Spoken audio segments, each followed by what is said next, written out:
now that we're ready with our skills of comparing size or surface area of molecules and polarity, we can talk about what are the intermolecular interactions or forces of attraction that exist between molecules in a sample of lots of them. So we're going to walk through the types of intermolecular forces. There's three we're going to discuss in our class, and they are ordered here from weakest to strongest. So our weakest ones are London dispersion interactions. You might hear them called London dispersion forces or van der Waals forces as well. Then dipole-dipole interactions, and then hydrogen interactions, which you might also see called hydrogen bonding or hydrogen bonding interactions. The bonding word is super tricky because it's not actually a bond that we're looking at. So as I said, these are increasing in strength as you kind of go down this list. So our London dispersion interactions are the weakest, and our hydrogen bonding interactions are the strongest. These interactions are still weaker than an actual covalent bond. In fact, I think it's helpful to point out that a hydrogen interaction or a hydrogen bonding interaction is really about 5 to 10% the attractive force of a covalent bond.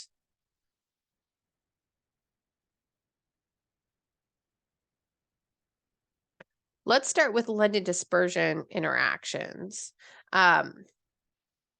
So these ones are interesting in that everything that has an electron cloud has or will be able to participate in or will exist with London dispersion interactions. I think of it as kind of like the static of chemistry.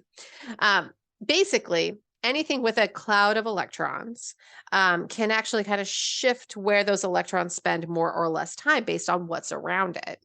And so you see, we have a picture here of two molecules that are coming together, and they're the same molecule, and they're not polar. There's two methane molecules. We've got 1 and 2.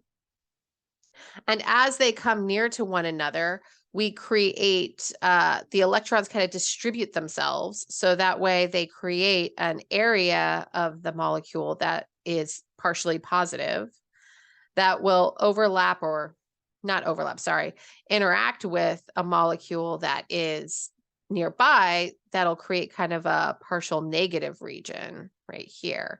And so there is a part of this right here that brings together partially positive and partially negative sides of the molecule, and that creates an attraction.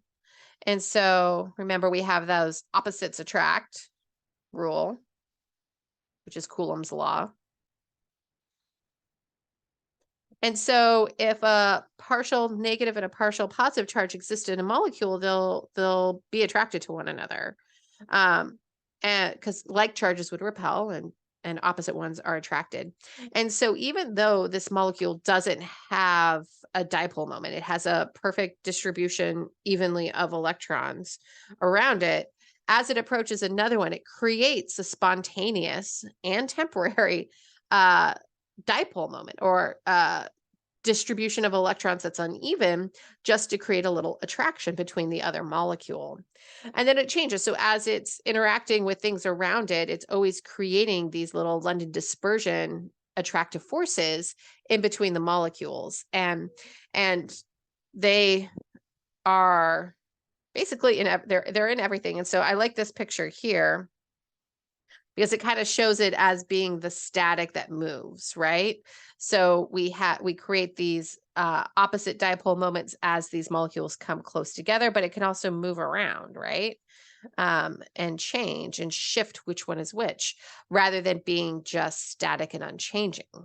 And so these are always an answer to what are the intermolecular forces that this molecule has.